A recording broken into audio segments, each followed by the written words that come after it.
الحمد لله إن الحمد لله الأكرم الذي خلق الإنسان وكرمه من البيان ما لم يعلم فسبحان الذي لا يحصى امتنانه باللسان ولا بالقلم ونشهد أن لا إله إلا الله وحده لا شريك له ونشهد أن سيدنا حبيبنا وطبيب الرحيم محمد الذي أرسله بالحق بشيرا ونذيرا وداعيا إلى الله بإذنه وسراجا وقمرا منيرا فقد قال الله تعالى في كلامه المجيد وفرقانه الحميد فأعوذ بالله من الشيطان الرجيم بسم الله الرحمن الرحيم يا أيها الذين آمنوا هل أدلكم على تجارة تنجيكم من عذاب أليم قال الشان بحبيبي إن الله وملائكته يصلون على النبي يا أيها الذين آمنوا صلوا عليه وسلموا تسليما اللهم صل على مولانا محمد وعلى آل سيدنا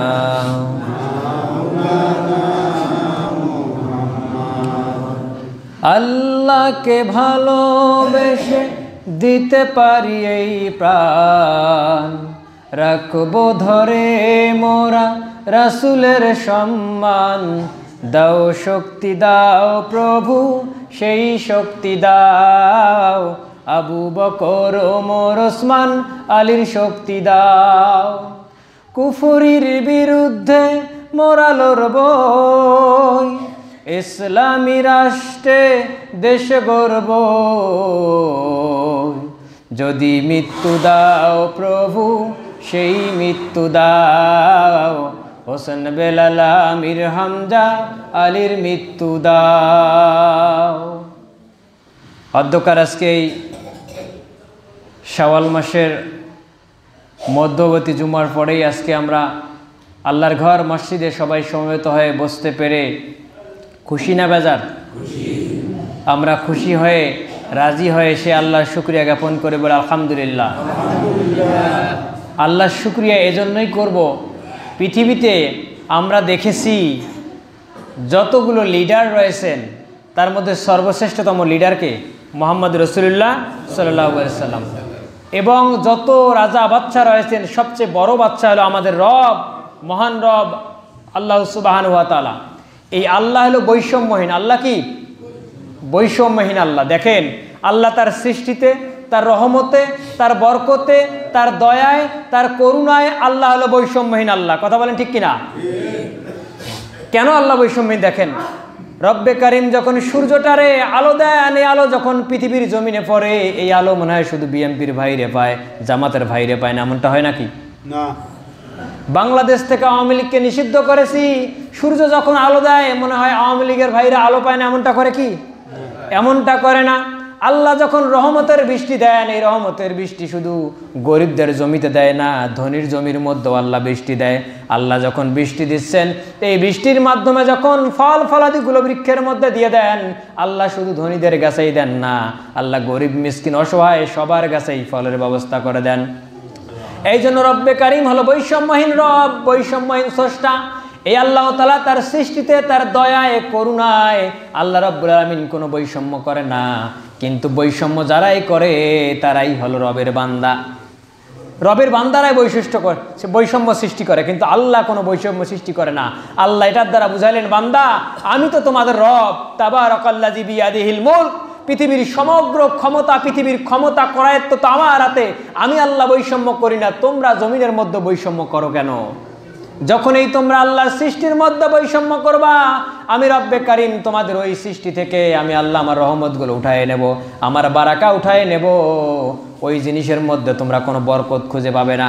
এই জন্য বৈষম্য করা যাবে বৈষম্য করা যাবে না। প্রিয় ভাইয়ের, আমরা দরুদ শরীফ পাঠ করি। পৃথিবীর সর্বশ্রেষ্ঠ সফল রাষ্ট্রনায়ক সৈয়দুল মুরসালিন, সৈয়দুল কাওনাইন মুহাম্মদুর রাসূলুল্লাহ সাল্লাল্লাহু আলাইহি ওয়াসাল্লাম। পৃথিবীতে কি সফল রাষ্ট্রনায়ক বলা হয় কাকে? মুহাম্মদুর রাসূলুল্লাহ সাল্লাল্লাহু আলাইহি ওয়াসাল্লাম। এখনকার যে রাষ্ট্রনায়কগুলো আছে এদেরকে সফল রাষ্ট্রনায়ক বলা হয় না কেন? এই আল্লাহ তাআলা এই বৈষম্যহীন আল্লাহ একটা কিতাব দিয়েছেন। কিতাবের নামটা কি বলেন তো? আল কোরআন।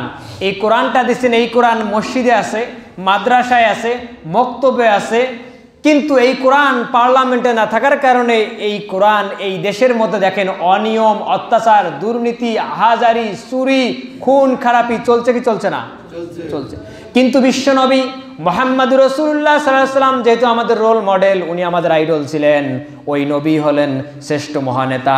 ওই নেতা আমাদের দেখাই দিয়ে গেছেন, যদি কোনো মানুষ পৃথিবীর জমিনে ক্ষমতা পাওয়ার পর আল্লাহর দেওয়া কোরআনুল কারীম অনুযায়ী ওই দেশের সংসদ পার্লামেন্টটা পরিচালনা করে, ওই দেশের মধ্যে থেকে সকল প্রকার অনিয়ম, অবিচার, অন্যায়, খুন খারাপি, জেনা, ব্যভিচার, ধর্ষণ, দুর্নীতি সবকিছু বন্ধ হয়ে যাবে যদি তোমরা এই কোরআনটা আল্লাহ রাব্বুল আলামিনের দেয়া এই জমিনের মধ্যে পার্লামেন্টে তোমরা নিয়ে যেতে পারো।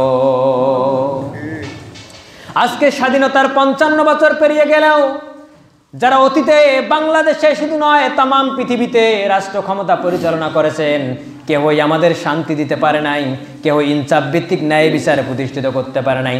কারণ এদের কারোই উদ্দেশ্য ছিল না আল্লাহর কোরআন অনুযায়ী জীবন বিধান, সংবিধান, পার্লামেন্ট পরিচালনা করা। এজন্য আজকে আপনাদের সম্মুখে সাম্প্রতিক একটা বিষয় নিয়ে আপনাদের সম্মুখে কথা বলবো। রব্বে কারিম কোরআনুল কারিমের মধ্যে সূরা সফের 10-11 নম্বর আয়াত নাজিল করে দিয়ে পৃথিবীর মানুষদের উদ্দেশ্যে জানিয়ে দিয়েছেন, ও পৃথিবীর মানুষেরা, আমি তোমাদের এমন একটা ব্যবসার কথা বলবো, এই ব্যবসা যদি তোমরা পুঁজি বিনিয়োগ করে ভালোভাবে ব্যবসা করতে পারো, আমি রব্বে কারিম তোমাদের কঠিন মর্মান্তুদ শাস্তি থেকে রক্ষা করব। সুবহানাল্লাহ।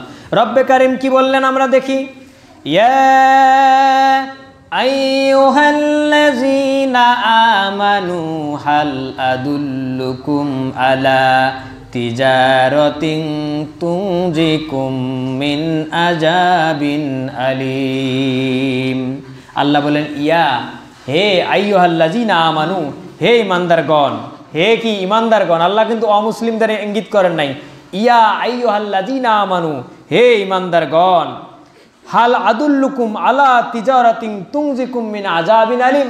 হাল আদুল্লুকুম আলা তিজারাতিন, আমি কি তোমাদের এমন এক ব্যবসার সন্ধান দেব, এমন এক ব্যবসার কথা বলবো? আমরা বললাম, রব্বে কারিম কোন ব্যবসার কথা আপনি বলতেছেন? আর এই ব্যবসা করলে আমাদের লাভে কি হবে, আমাদের পুঁজি কেমন করে বৃদ্ধি পাবে? রব্বে কারিম কোরআনুল কারিম এই আয়াতের শেষের দিকে আল্লাহ তাআলা নোট করে জানিয়ে দিয়েছেন। আল্লাহ বলেন, হাল আদুল্লুকুম আলা তিজারাতিন তুনজিকুম মিন আযাবিন আলীম। আমি আল্লাহ যে ব্যবসার কথা তোমাদেরকে বলতেছি, এই ব্যবসা দুনিয়ার কোনো ব্যবসার মতো নয়। এই ব্যবসায় যদি তোমরা পুঁজি বিনিয়োগ করতে পারো, এই ব্যবসায় যদি দীর্ঘ সময় তোমরা ইস্তেকামাত থাকতে পারো, তুনজিকুম মিন আযাবিন আলীম, আমি আল্লাহ তোমাদের কঠিন মর্মান্তুদ শাস্তি হতে আমি আল্লাহ তোমাদেরকে রক্ষা করব। কে রক্ষা করবেন? সুবহানাল্লাহ বিহামদি। কঠিন মর্মান্তুদ শাস্তি আছে কোথায়? জাহান্নামে। কোথায় আছে? আল্লাহ এই আযাব থেকে আপনাকে, আমাকে, আমাদের সবাইকে উদ্ধার করবেন। বলেন না সুবহানাল্লাহ বিহামদি। এখন আল্লাহ কন্ডিশন দিলেন। আল্লাহ বলো, আল্লাহ আমরা তো ব্যবসা করতে চাই, কিন্তু ব্যবসার কন্ডিশন কি? আল্লাহ তখন বললেন, আমার এই ব্যবসার কন্ডিশন আছে। কি কন্ডিশন? রব্বে কারিমের পর বললেন কিভাবে আমরা এই ব্যবসার মধ্যে পুঁজি বিনিয়োগ করবো। আল্লাহ রাব্বুল আলামিন পরবর্তী নম্বর আয়াতে বললেন, 11 নম্বর আয়াতে, তুমিনুনা বিল্লাহি ওয়া রাসূলিহি ওয়া তুজাহিদুনা ফি সাবিলিল্লাহি বিআমওয়ালিকুম ওয়া আনফুসিকুম যালিকুম খায়রুল লাকুম ইন কুনতুম তা'মালুন। রব্বে কারীম বললেন, আপনারা যদি কঠিন মর্মান্তুদ জাহান্নামের আযাব থেকে রক্ষা পেতে চান, শাস্তি থেকে রক্ষা পেতে চান, তাহলে 1 নম্বর কাজ করতে হবে তুমিনুনা বিল্লাহ, আল্লাহর প্রতি ঈমান আনতে হবে। কার প্রতি ভাই? আমাদের ঈমান আনতে হবে কার প্রতি? আল্লাহ বলছেন তুমিনুনা বিল্লাহি ওয়া রাসূলিহি, আল্লাহ এবং তার রাসূলের প্রতি ঈমান আনতে হবে। এই ব্যবসার প্রথম নাম্বার যে আপনি বিনিয়োগ করবেন সেটা হলো কি? আল্লাহ এবং রাসূলের প্রতি আপনি আত্মবিশ্বাস করবেন। কি করবেন? আত্মবিশ্বাস স্থাপন করবেন। দেখেন, আমরা ঈমান আনি, অমুসলিমরা যখন কালেমা পড়ে মুসলমান হওয়ার জন্য কি করে? তখন প্রথমে কালেমাটা পড়ে, এটা কি করে? মৌখিক দিয়ে একটা স্বীকৃতি দেয়, এরপর অন্তরে বিশ্বাস করে, এরপর কাজের মাধ্যমে পরিণত করে দেখাইতে হবে ওই ব্যক্তি এখন আর অমুসলিম নাই, এখন সে আমাদের মুসলিম সম্প্রদায়ের মধ্যে অন্তর্ভুক্ত হয়ে গেছে। উদখুলু ফিস সিলমি কাফা, এখন ওই অমুসলিমটা ইসলামের মধ্যে পরিপূর্ণ প্রবেশ করছে। কিন্তু ওই ব্যক্তি যদি কালেমা পড়ে মুসলমান হওয়ার পরেও হিন্দুত্ব ধর্ম কিছু পালন করে, মুসলিম ধর্ম কিছু পালন করে, বলেন তো এই ব্যক্তি কি জাহান্নামের আগুন থেকে বাঁচতে পারবে? না। এই ব্যক্তির কোনো কল্যাণ হবে না। ওই যে একটা গল্প শুনেছিলাম, একটা পাতা গাছ থেকে পড়ছে একদম নদীর কিনারে, পাতার অর্ধেক পড়ছেন ডাঙ্গার মধ্যে, অর্ধেক পানির মধ্যে। পানিতে যেটুকু পড়ছেন এটুকু হলো কুমির, আর উপরে যেটুকু পড়ছেন এটা অন্য একটা বড় ধরনের পানি হয়েছে, যেটা পানিতে নামতে পারে না। তাহলে এ কি না পারে সে পানিতে নামতে, আর না পারে পানির উপরের পানিতে ডাঙ্গায় উঠতে। তাদের এই মৃত্যু ছাড়া কোনো বুদ্ধি আছে বলেন? এরকম যারা ইসলামের মাঝপন্থায় থাকবেন, শুধু নামাজ পড়বেন, হজ করবেন, জাকাত দিলেন, ইসলামের আনুষঙ্গিক যে কাজগুলো এগুলো যদি না করেন, আপনার অবস্থা এরকম হবে। দোদুল্যমান অবস্থায় আপনি থাকবেন, আপনি কোনো সফল হতে পারবেন না। এই জন্য আল্লাহ বলছেন, যদি সফল হতে চান তুমিনুনা বিল্লাহি ওয়া রাসূলিহি, আল্লাহ এবং তার রসুলের প্রতি ঈমান আনয়ন করতে হবে। কি করতে হবে? যদি আপনি আল্লাহর প্রতি ঈমান আনেন পরিপূর্ণ হবে, এই কিতাব থেকে যতগুলো কথা হবে, এই কথাগুলো যদি আপনার বিপক্ষে যায়, আপনার বাবার বিপক্ষে যায়, আপনার নেতার বিপক্ষে যায়, তারপরও কথাগুলো মানার দরকার আছে কি নাই? আল্লাহ বলছেন, যদি এমন কোনো কথা আসে, তুমি হক দিনের দাওয়াত দিতে গেছো, এই কথা তোমার বাবার বিপক্ষে যায়, ন্যায় বিচার করতে গেছো, তোমার বাবার বিপক্ষে যায়, ভাইয়ের বিপক্ষে যায়, আল্লাহর দ্বীনের সাথে আল্লাহর প্রতি ঈমান আনার কারণে সব কিছু ত্যাগ করতে পারো, কিন্তু আল্লাহর জীবন বিধান এই কোরআনুল কারীমকে ত্যাগ করতে পারবে না, তারাই হলো মুমিন। তারাই কি? মুমিন। এই জন্য বলছেন কদ আফলাহাল মুমিনুন, মুমিনরাই তো সফল। মুমিনরাই কি? সফল। প্রিয় ভাইরা আমার, রব্বে কারীমের পরে আয়াতুল কারীমের মধ্যে আল্লাহ বলছেন ওয়া তুজাহিদুনা ফি সাবিলিল্লাহ, 1 নম্বর আল্লাহ এবং তার নবীর প্রতি ঈমান আনতে হবে। 2 নম্বর বলছেন ওয়া তুজাহিদুনা ফি সাবিলিল্লাহ, আপনি আল্লাহর প্রতি ঈমান আনলেন, নবীর প্রতি ঈমান আনলেন।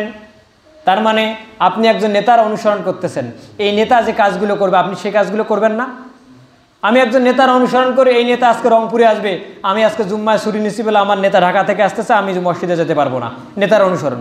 নেতা শাপলা চত্বরে দাঁড়িয়ে বক্তব্য দিচ্ছে, আমিও দাঁড়িয়ে নেতার পাশে আসি, নেতাকে অনুসরণ করতেছি। তা আপনি আল্লাহ রসুলের আনুগত্য করেন, এটার দ্বারা বোঝাচ্ছে বিশ্ব নবী তো এখন দুনিয়ার জমিনে নাই। নবী রাসূল দুনিয়াতে আসবে বলেন? আসবে। কিন্তু এখন এই দাওয়াতি কাজগুলো কারা করবে? আল উলামা ওয়ারাসাতুল আম্বিয়া, যারা এলেম অর্জন করছেন, আলেমরা, তারাই নবী রাসূলের ওয়ারিস কাজগুলো করবে। এখন আলেম মানে শুধু জুব্বা দাড়ি টুপি পড়তে হবে এমনটা নয়। আপনি জেনারেলি শিক্ষিত, কোরআন হাদিস পড়তে পারেন, এখান থেকে জ্ঞান অর্জন করে মানুষের মাঝে পৌঁছে দেওয়ার দায়িত্বও আপনার আছে। আল্লাহ বলছেন ইন্নী জাইলুন ফিল আরদি খলিফা, আমি প্রত্যেকটা মানুষকে দুনিয়ার জমিনে কি করেছি? খলিফা বানিয়ে পাঠিয়েছি, প্রতিনিধি বানিয়ে পাঠিয়েছি। তাহলে প্রত্যেকটা মানুষও এক একজন দায়িত্বশীল, এক একজন দায়িত্বশীল। আপনাকেও দিনী জ্ঞান অর্জন করে এই জ্ঞানগুলো মানুষের মাঝে পৌঁছে দিতে হবে, আপনার পরিবারে দিতে হবে, আপনার সমাজেও দিতে হবে, দিয়ে আপনার জনপ্রতিনিধির দায়িত্ব পালন করতে হবে। প্রিয় ভাইয়ের আমার, আল্লাহ 2 নম্বর বলছেন ওয়া তুজাহিদুনা ফি সাবিলিল্লাহ, তোমরা আল্লাহর পথে কি করবা? জিহাদ করবা। এখন এই জিহাদ করব কেন? জিহাদ মানে প্রচেষ্টা করা, সংগ্রাম করা। কেন জিহাদ করব? যদি কোনো রাষ্ট্রের মধ্যে কোরআন যদি কি না থাকে, পার্লামেন্টে যদি কোনো রাষ্ট্রের কোরআন না থাকে, ওই দেশে যদি সংসদ কোরআন দিয়ে না চলে, তাহলে ওই রাষ্ট্রের মুসলমান যারা থাকবে, মুমিন যারা থাকবে, তাদের দায়িত্ব হলো আল্লাহর জমিনে আল্লাহর দ্বীন কায়েমের জন্য প্রচেষ্টা করা, জিহাদ করা, সংগ্রাম করে হলেও ওই জমিনের মধ্যে দ্বীন প্রচেষ্টা করে, তারপর কি করা? মারাও যদি যায়, তারপর এই ব্যক্তিটা সফল। সহিহ মুসলিমের একটা হাদিস রয়েছে, আল্লাহ নবী সাল্লাল্লাহু আলাইহি সাল্লাম বলেছেন, কোনো ব্যক্তি যদি মৃত্যুবরণ করে আর মৃত্যুর পূর্বে যদি ইসলামী রাষ্ট্র স্থাপনের জন্য প্রচেষ্টা না করে, সংগ্রাম না করে, চাহিদা না চালায় এবং আন্দোলন না করে, লোকটা যদি মারা যায়, এই অবস্থায় আল্লাহ রসুল বলেন এই লোকটার মৃত্যু হবে কিসের মৃত্যু জানেন? মুনাফিকের মৃত্যু। কিসের মৃত্যু হবে? এখন আপনি আমার আজকে আলোচনা শুনছেন জন্য এই বাংলাদেশে ইসলাম কায়েম আপনাকে করতেই হবে, আজকেই চলে যাবেন সংসদ ভবনে হামলা করার জন্য, এমনটা নয়। আল্লাহ আপনাকে বলে নাই কায়েম করে যেতেই হবে, আপনাকে প্রচেষ্টা চালাতে হবে। কায়েম করার মালিককে, দাওয়াত দেওয়ার মালিক হুজুররা, নবী রাসূলরা, পয়গম্বররা, কিন্তু আল্লাহ কবুল করার মালিক হলো আল্লাহ। এই আল্লাহ তো বলছেন মাইউতুর রাসূলা ফাকাদ আতা আল্লাহ ওয়া মান তাওয়াল্লা ফামা আরসালনাকা আলাইহিম হাফিজা।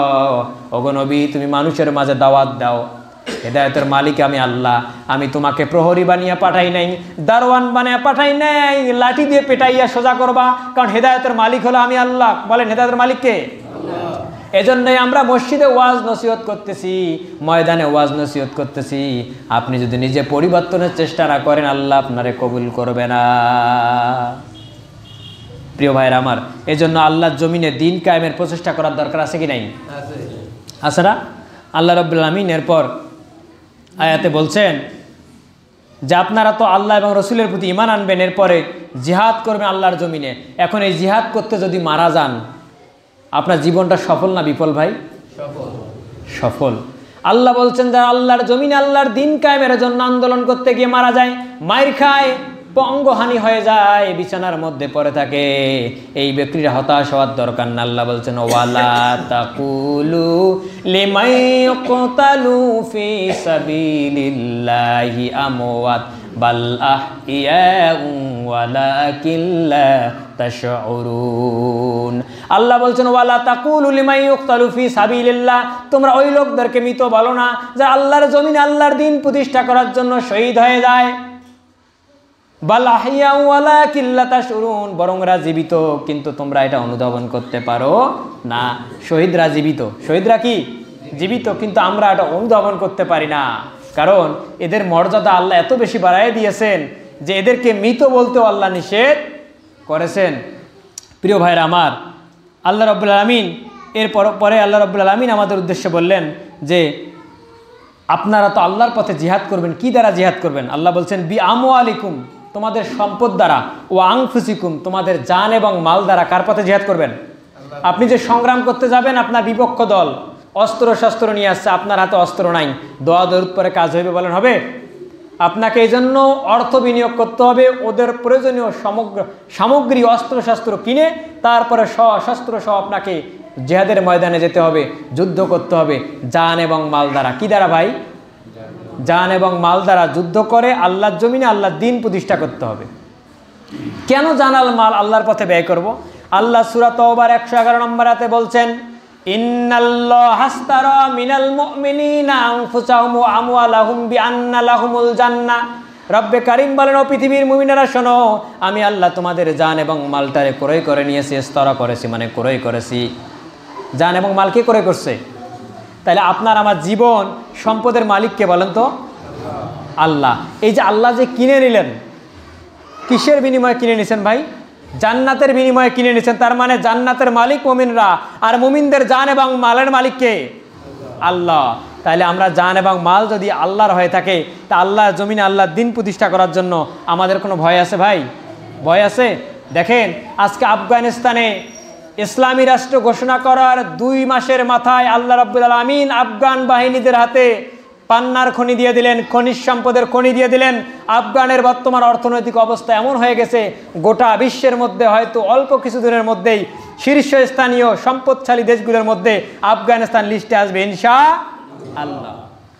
এই আল্লাহ বলছেন যদি কোনো রাষ্ট্রের মধ্যে কোরআনুল কারীম অনুযায়ী রাষ্ট্র পরিচালনা করতে পারে, ওই রাষ্ট্রের মধ্যে আল্লাহ তাআলা সকল প্রকার বালা মুসিবত দূর করে দিয়ে ওই রাষ্ট্রের উন্নয়নমূলক কাজ আল্লাহ তাআলা বিভিন্ন সম্পদ মুসলমানদের হাতের মধ্যে দিয়ে দেবে।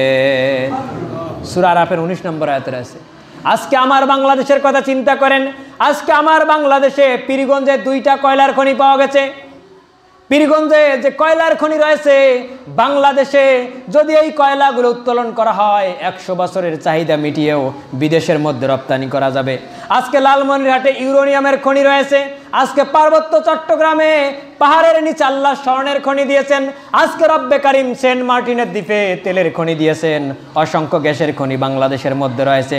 কিন্তু দুর্ভাগ্যজনক হলো, আমাদের জন্য এটাই সত্য, আগামী 55 বছরে যারা এই ক্ষমতায় এসেছে তারা কেহই এই বাংলাদেশে থেকে যে টাকা আত্মসাৎ করেছে, দুর্নীতি করেছে, এই 1 ভাগ টাকা দিয়ে যদি প্রযুক্তি নিয়ে এসে বাংলাদেশের জমিন থেকে খনিজ সম্পদগুলো উত্তোলন করত, বাংলাদেশে কোনো বেকার যুবক খুঁজে পাওয়া যেত না। কিন্তু আমরা দেখেছি যারা 55 বছর যারা এই রাষ্ট্র পরিচালনা করেছে তাদের ভাগ্যের পরিণতি হয়েছে, ভাগ্যের উন্নতি হয়েছে, কিন্তু এদেশের মানুষের ভাগ্যের কোনো উন্নত হয় নাই। কারণ হলো একটাই, তারা পার্লামেন্টে আল্লাহর কোরআনুল কারিমটা নিয়ে যেতে পারে নাই। এখন বলবেন হুজুর খালি রাজনীতির আলাপ বলে। আপনি যে আয়াতগুলো বললাম এই আয়াতগুলো খুলে দেখবেন, আল্লাহ এখানে সব কথা সুন্দর করে বলছেন। একজন মানুষ নামাজ পড়ে, রোজা রাখে, হজ করে, জাকাত দেয়, কিন্তু মৃত্যুর পূর্ব মুহূর্ত পর্যন্ত ইসলামী রাষ্ট্র কায়েমের প্রচেষ্টা করে যদি মারা না যায়, আল্লাহ রসুলের ভাষা ওই ব্যক্তির মৃত্যু হবে মুনাফিকের মউত। কিসের মৃত্যু হবে? মুনাফিকের মৃত্যু হবে। মুনাফিকদের শাস্তি কম না বেশি? এদেরও শাস্তি রয়েছে। এজন্য আমরা যাতে মুনাফিক না হই, আমাদের কামনা বাসনায় থাকবে ইসলামী রাষ্ট্র। কামনা বাসনায় থাকবে কি? এখন আল্লাহ আমাদেরকে সময় দিয়েছেন। কি দিয়েছেন? আল্লাহ সময় দিয়েছেন। এই সময় যদি আমরা সবাই মিলে প্রচেষ্টা করি, ইনশাআল্লাহ বাংলাদেশের জমিনে কোরআনের সমাজ বিনির্মাণ হবেই হবে।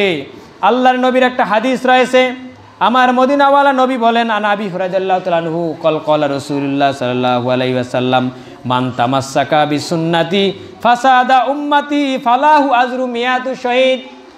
বিশ্বনবী মুহাম্মদ রাসূলুল্লাহ সাল্লাল্লাহু আলাইহি সাল্লাম বলেন, আমার উম্মতের অধপতনের সময়, আমার উম্মতের বিপর্যয়ের সময় কেউ যদি আমার রেখে আসা জীবন বিধান কোরআনুল কারিমটা আঁকড়ায় ধরতে পারে, আল্লাহ রাব্বুল আলামিন ওই ব্যক্তির জীবনে 100 গলা কাটা শহীদের সওয়াব লিখে দিয়ে দেবেন। সুবহানাল্লাহ বিহামদি। বলেন তো আজকে উম্মতে মুহাম্মাদের বিপর্যয় অধপতন আছে কি নাই? উম্মতে মুহাম্মাদে আজকেও মার খায় কি খায় না? বাংলাদেশেও খায়, কাশ্মীরেও খায়, ফিলিস্তিনেও খায়, অসংখ্য দেশে এখনও খাচ্ছে। এর কারণ হলো এই কোরআনটা আমরা ধরতে পারি নাই। উম্মতের বিপর্যয়ের সময় এইটাই। এই সময় যদি আল্লাহর কোরআন আঁকড়ায় ধরে নিজের জীবন, পারিবারিক, সামাজিক, রাষ্ট্রীয় জীবনে যদি আপনি এটা কায়েম করতে পারেন, তাহলে আপনার আমার আমলনামায় 100 গলা কাটা শহীদের সওয়াব লিখে দেবেন। সুবহানাল্লাহ বিহামদি। এটা কোন শহীদ জানেন? যারা যুদ্ধ করতে গিয়েছেন, বিপক্ষ দলের লোকরা ধরে তাকে জবাই করে দিয়েছে, গলা কাটা 100 শহীদের সওয়াব। আপনি খেলা মনে করলেন, ছোট্ট মনে করলেন, বিশাল সওয়াবের কথা আল্লাহ এখানে বলছেন। তার মানে এটা তারা বুঝাইছেন, এই কোরআন যারা আঁকড়ায় ধরবে এদের সম্মান আল্লাহ বহু গুণে বৃদ্ধি করে দেবেন। সুবহানাল্লাহ বিহামদিহি। এই জন্য আল্লাহ বলছেন, ও ইমানদারেরা, যখন তোমাদেরকে আল্লাহ জমিনে আল্লাহ দিন কায়েমের জন্য বের হতে বলা হয়, তখন তোমরা ভিটামাটি আঁকড়ে ধরো কেন?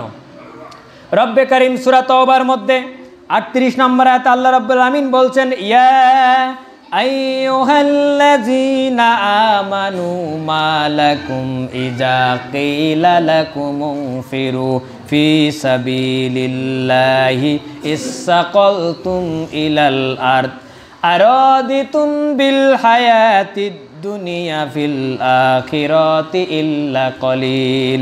আল্লাহ বলে, এই ইমানদারেরা, মালাকুম তোমাদের কি হলো? ইজা কিলা লাকুম ফিরু ফি সাবিলিল্লাহ, যখন তোমাদেরকে আল্লাহর পথে, আল্লাহর দিন কায়েমের জন্য অভিযানে, জিহাদের জন্য বাহির হতে বলা হয়, আরাদিতুম বিল হায়াতিদ দুনিয়া, তখন তোমরা দুনিয়ার জমিনে ভূতলে ঝুঁকিয়ে পড়ো, স্ত্রীর মায়ায় পড়ো, সম্পদের মায়ায় পড়ো, চাকরির মায়ায় পড়ো। ও দুনিয়ার মানুষেরা, তোমরা কি জানো না?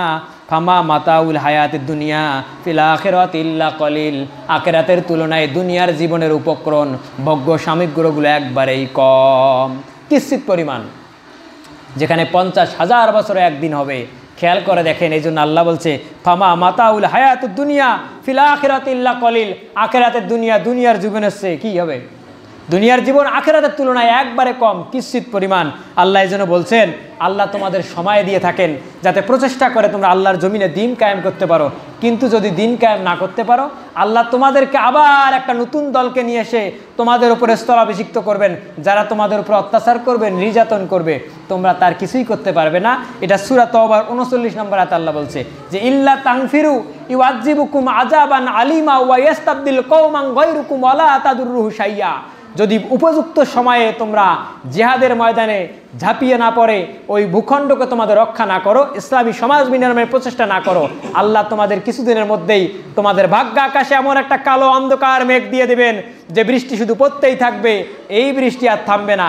এই বৃষ্টি মানে কোন বৃষ্টি? জুলুমের বৃষ্টি শুরু হয়ে যাবে। কিসের বৃষ্টি?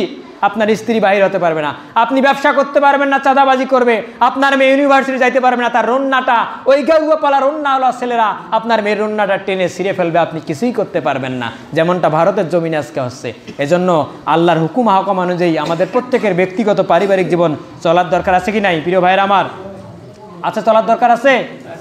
আজকে যে কথাগুলো বললাম, যদি কোনো দিনই লোককে আপনারা আজকে পার্লামেন্টে নিয়ে যেতে পারেন, আপনারা জানেন ডিসেম্বর থেকে জানুয়ারি মার্চের মধ্যেই কিন্তু নির্বাচন তফসিল ঘোষণা করবে, নির্বাচন হবে।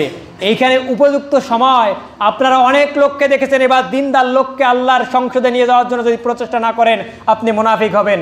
এই জন্য চেষ্টা করতে হবে আমি কোন দল হয়, লোকটা যেন নামাজি হয়। কি হবে? লোকটা নামাজি হয়, লোকটা যেন দিন কায়েম করতে পারে। দেখেন আজকে নামাজ পড়ে বের হয় সবাই, যদি এখানে অনেকগুলো কাঠ এক জায়গায় করে আগুন দেই, মনে হয় সবার বাড়ির ভাত সেদ্ধ হবে? হবে?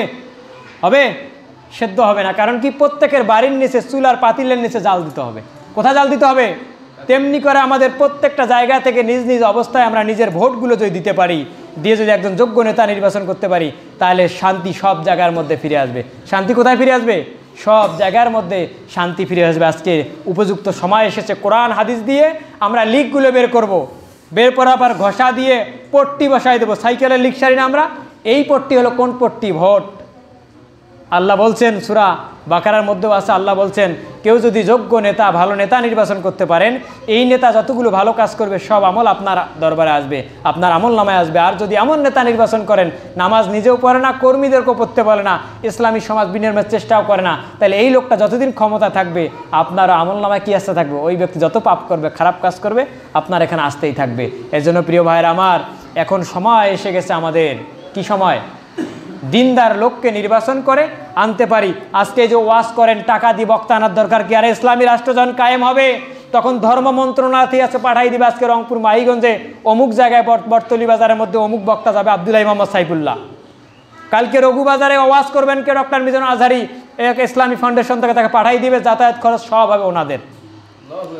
এই জন্য প্রিয় ভাইরা আমার, আমরা যেখানেই যাচ্ছি মানুষের যথেষ্ট সারা, আমরা মানুষের কাছে দাওয়াত পৌঁছাইতে পারি না। মানুষ ইসলামের দিকে ধাবিত হচ্ছে ঠিকই, আমরা দাওয়াতটা এখনো পৌঁছাইতে পারি না। প্রিয় ভাইরা আমার, এই জন্য যতটুকু আলোচনা করেছে আল্লাহ যেন আপনাকে, আমাকে, আমাদের সবাইকে সঠিক বুঝ দান করে, আমল করার তৌফিক দান করে। আলহামদুলিল্লাহ রাব্বিল আলামিন। আসসালামু আলাইকুম রহমতুল্লাহ।